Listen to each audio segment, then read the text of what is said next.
Good morning, everyone. So, from today, we are going to start a new journey. आज से हम आपको एक नया क्लास 12 का इंग्लिश लिटरेचर बुक, उससे हम चैप्टर नंबर 1 से शुरू करने जा रहे हैं. तो my dear student, the student who wants to see my video, then you are most welcome in our class. The chapter 1 name is The Last Lesson. It is written by author Alphonse Daudet. My dear student, जैसा आप लोग को पता है कि chapter 1 के writer हैं अल्फोंस डॉडेट. ये आपका पहला चैप्टर है जिसका नाम है द लास्ट लेसन. पहले ही चैप्टर है और उसका नाम है द लास्ट लेसन. तो firstly we will try to know about it कि पहला चैप्टर है और द लास्ट लेसन नाम क्यों पड़ा. पहले हम लोग ये जानने का प्रयास करेंगे और इससे पहले हम लोग जान लेते हैं कि द लास्ट लेसन के राइटर है अल्फोंस डॉडेट. ये आप लोग याद रखिएगा. इंग्लिश के एग्जाम में आपको 1 मार्क्स का चैप्टर नेम और राइटर नेम पूछता है. ये कोई गारंटी नहीं है कि यही चैप्टर से पूछेगा, लेकिन कोई ना कोई एक से पूछता ही है. तो one time again, the last lesson के राइटर है अल्फोंस डॉडेट. इसके अगर बैकग्राउंड की बात करें तो देखिएगा, समझिएगा कि इसमें हम लोग को क्या क्या जानना है. ये बात अभी हम आपको बताने वाले हैं. तो देखिएगा, द स्टोरी सेट की जब कहानी है वो सेट किया गया है. कब और कैसे सेट किया गया है तो समझिएगा. The story set after the France Prussian war. ये जब फ्रांस और पुर्सियन का वार हो रहा था, युद्ध हो रहा था, यानी कि फ्रांको पुर्सियन वार, फ्रांस और पुर्सियन यानी कि जर्मनी का युद्ध हो रहा था, उस समय इस कहानी को लिया गया है. When France lost Alsace and Lorraine. पहले फ्रांस में ही अल्सास और लॉरेन दो डिस्ट्रिक्ट था, अब उसको जीत लिया गया पुर्सियन यानी कि जर्मन के द्वारा. याद रखिएगा, ये जो युद्ध चलल था 1870 से आपका 1871 तक चलल था. 1870 से 1871 तक चलल था. इसमें जीत होता है पुर्सियन का यानी कि जर्मनी का. क्लियर है? फिर से समझिए, ये कहानी सेट हुआ है उस युद्ध के समय जो युद्ध हुआ था 1870 से 71 तक, जिसमें जीत होता है पुर्सियन का. और उसमें दो डिस्ट्रिक्ट हार जाता है फ्रांस. वो दो डिस्ट्रिक्ट के नाम है अल्सास और एक लॉरेन. और जो लीड कर रहा था, फिर से समझिएगा, जो पुर्सियन में लीड कर रहा था, जो युद्ध के लिए आगे आगे था, वो लीड कर रहा था, जो जीतने वाला व्यक्ति का नाम है बिस्मार्क. यही जीतता है, यानी कि इसी के लीडरशिप में जीतता है.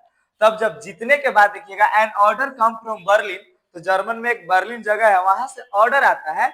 क्या ऑर्डर आता है? Declare that only German would be taught in a school of this region. देखिए विद्यार्थी, फ्रांस और पुर्सियन दोनों युद्ध करता है, पुर्सियन जीत जाता है. अब जीतने के बाद वो ऑर्डर देता है. क्या ऑर्डर देता है? कि अब यहाँ पर केवल जर्मन पढ़ाया जाएगा. जो दो डिस्ट्रिक्ट है अल्सास और लॉरेन, अब इसमें केवल क्या पढ़ाया जाएगा? जर्मन. क्योंकि जो है पुर्सियन जीतता है तो वहां जर्मनी चलता है. तो इसका चैप्टर का नाम होने के पीछे, द लास्ट लेसन होने के पीछे वजह यही है कि जीतने के बाद उन लोग के स्कूल पे थोप दिया जाएगा कि अब यहाँ पे आप पहले फ्रांस पढ़ते तो अब आपको फ्रांस नहीं पढ़ाया जाएगा, बल्कि हम हमारे कब्जा में है, जर्मन के कब्जा में है, पुर्सियन के कब्जा में है, तो यहाँ पढ़ाया जाएगा अब जर्मन भाषा.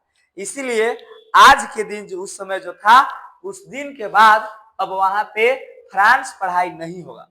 अब अगला दिन से नया टीचर आएंगे और उन लोग पढ़ाएंगे जर्मन. इसीलिए इस चैप्टर का नाम पड़ल है द लास्ट लेसन. आज के बाद फ्रांस का पढ़ाई वहां स्कूल में नहीं होगा, इसीलिए द लास्ट लेसन पढ़ल है. I hope you are able to understand about it. उम्मीद है कि थोड़ा बहुत समझ में आ रहा होगा. उसके बाद देखिए, ये देखिए आपका स्कूल में है, इसका मुख्य कैरेक्टर दुगो है.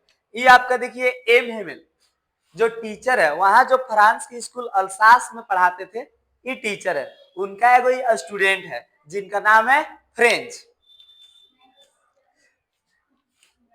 देखिएगा, पहला पैराग्राफ में आपको बताया गया है कि फ्रांस फियर एंड केयरलेसनेस, कि फ्रांस जो स्टूडेंट है उसका फियर, डर, पहला पैराग्राफ में बताया गया है कि जो स्टूडेंट फ्रेंच है उसका डर, और केयरलेसनेस कि बिल्कुल एकदम बच्चा है, स्टूडेंट है तो केयरलेस है.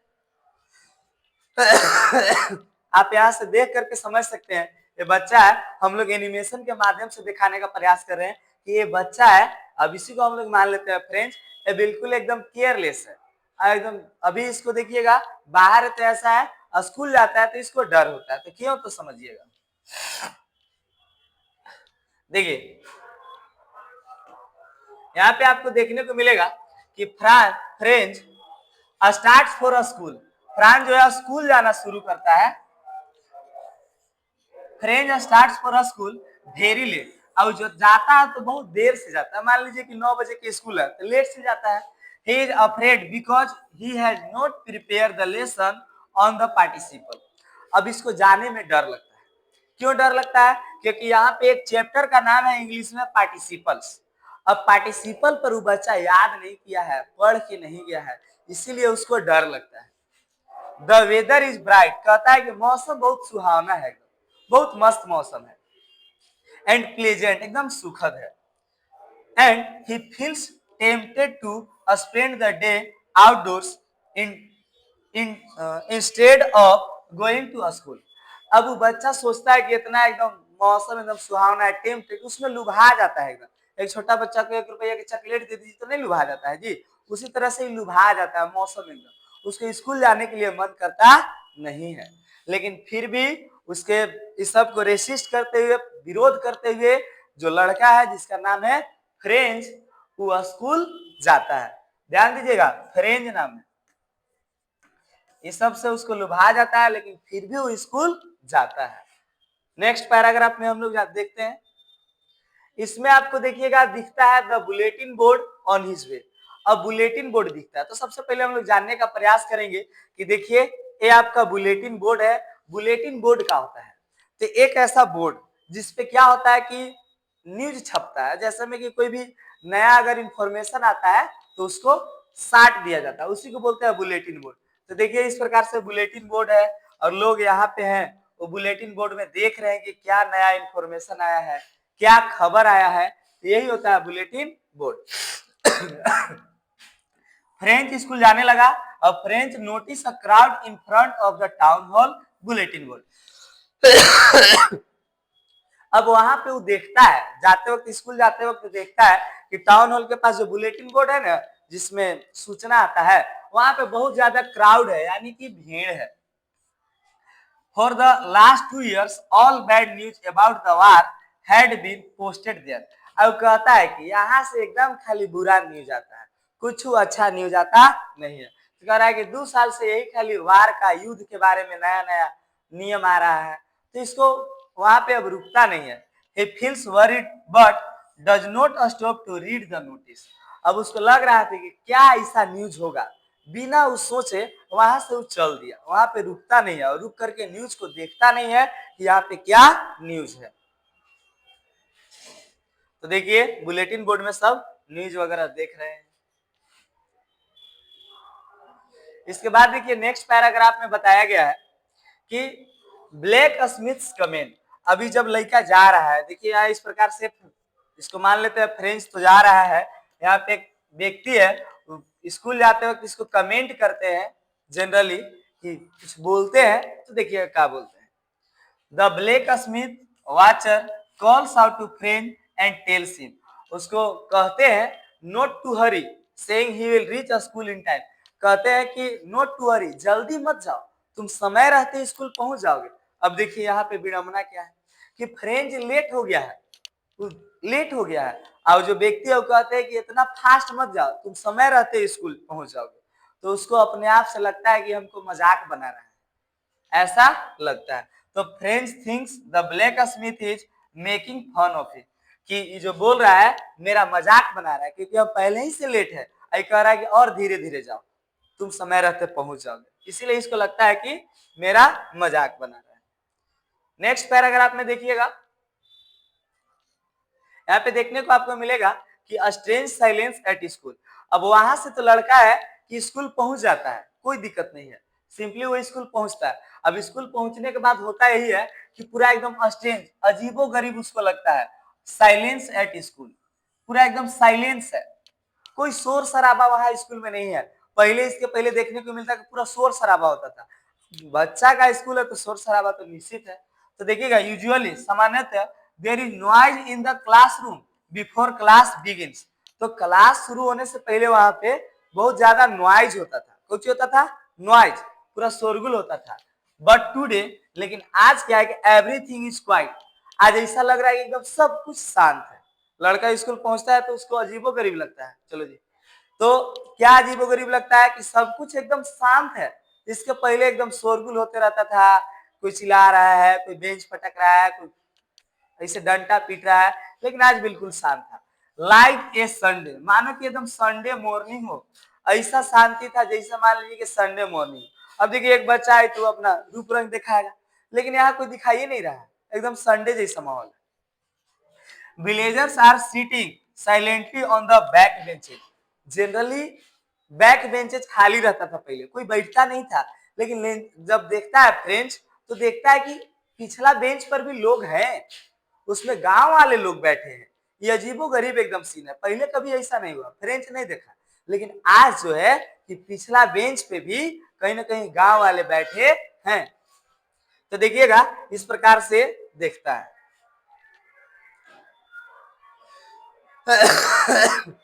देखिए अब देखिएगा इसमें देखने को मिलता है एम हेमेल्स अनाउंसमेंट। अब जब स्कूल में जाता है तो जाने से पहले ही देखता है, क्या देखता है तो समझिएगा कि एम हेमेल जो है is dress in a green coat, frill shirt and black silk cap. देखिए ग्रीन कोट, कैप वगैरह सब लगेले हैं। अब कैप वगैरह लगेले हैं तो ये बात आपको समझ में आएगा कि वो जब ये सब ड्रेस तबे पहनते थे जब स्पेशल कोई डे होता था। स्पेशल डे कहने का मतलब है कि क्या, कि कुछ प्राइज वगैरह भी डिस्ट्रीब्यूट करना है या फिर कोई वैसा ओकेजन हो, तब भी सब ड्रेस पहनते थे।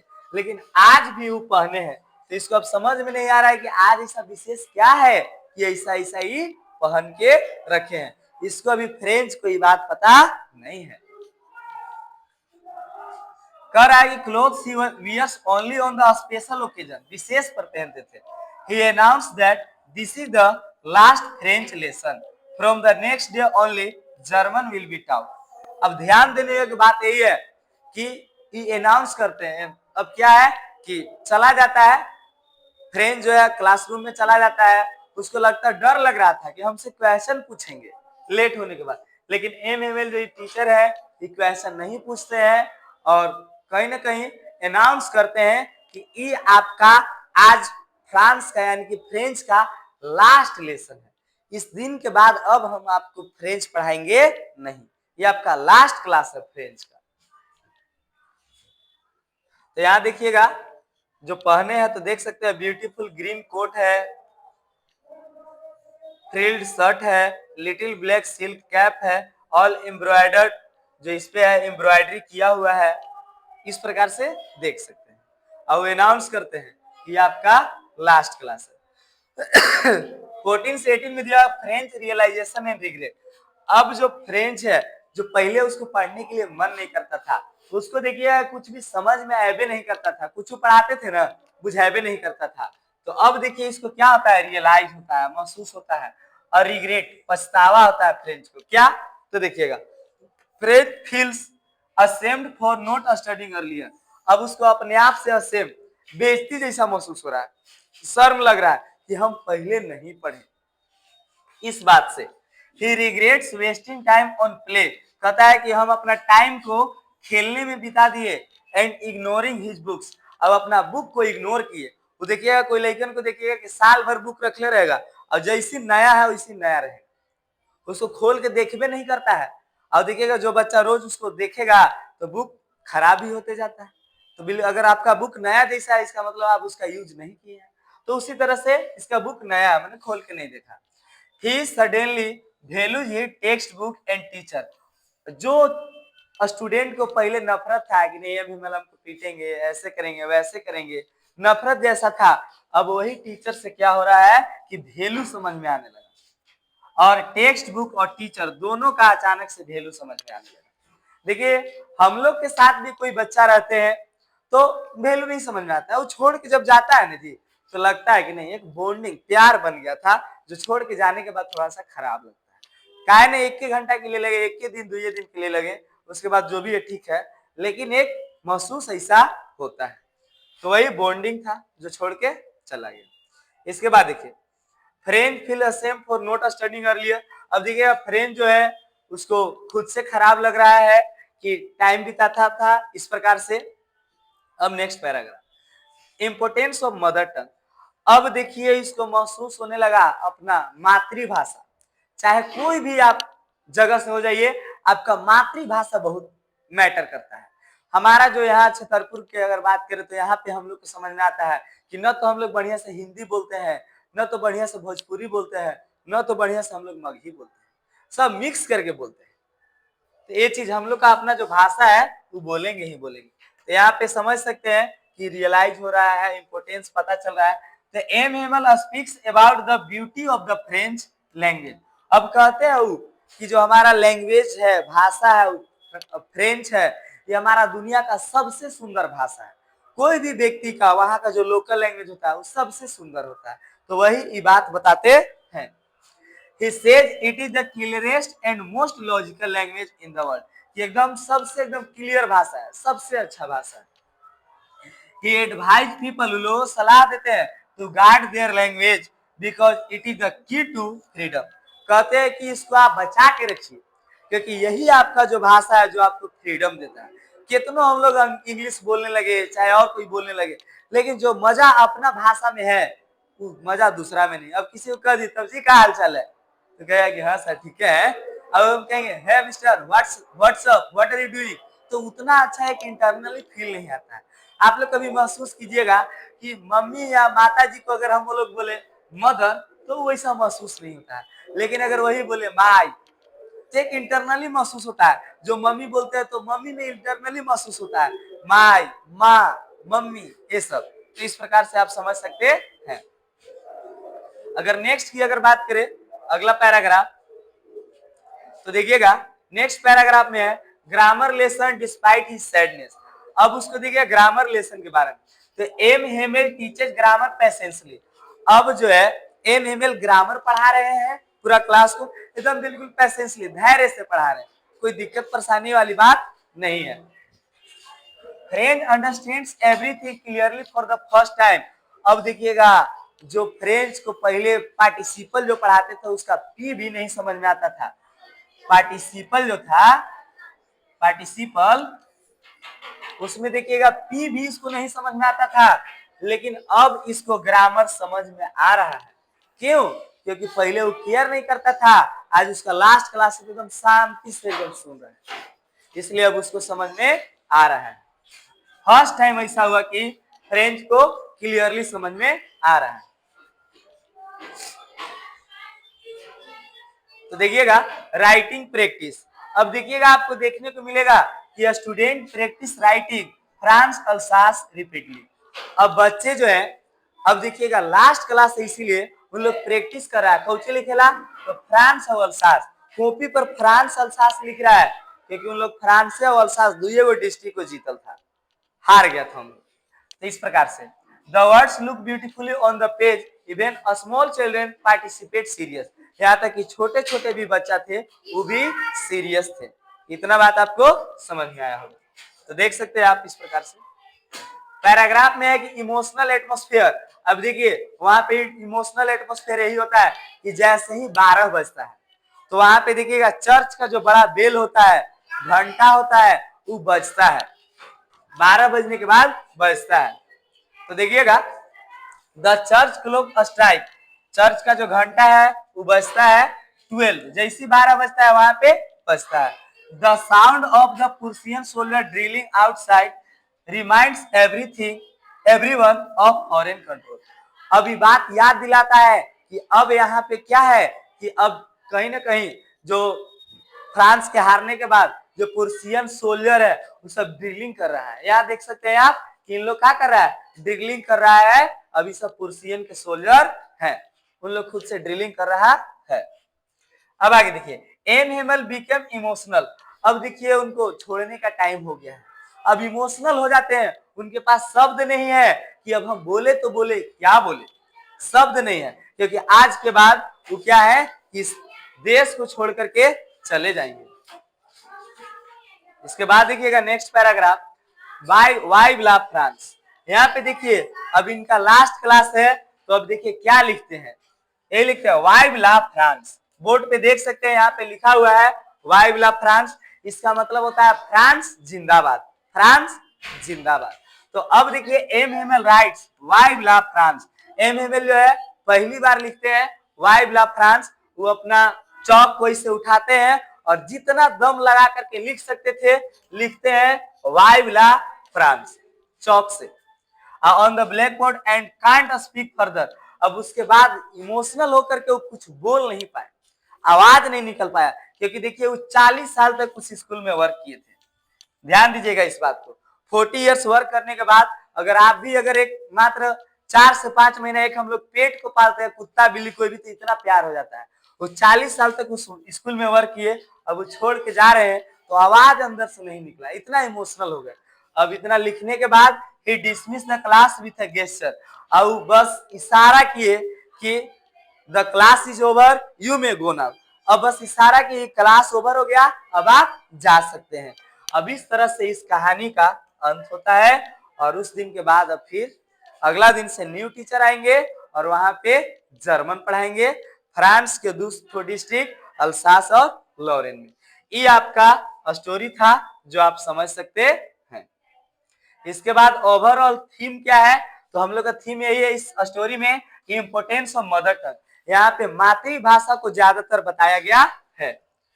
Patriotism and national identity, patriotism देशभक्ति है और अपना एक राष्ट्रीय क्या आइडेंटिटी पहचान है।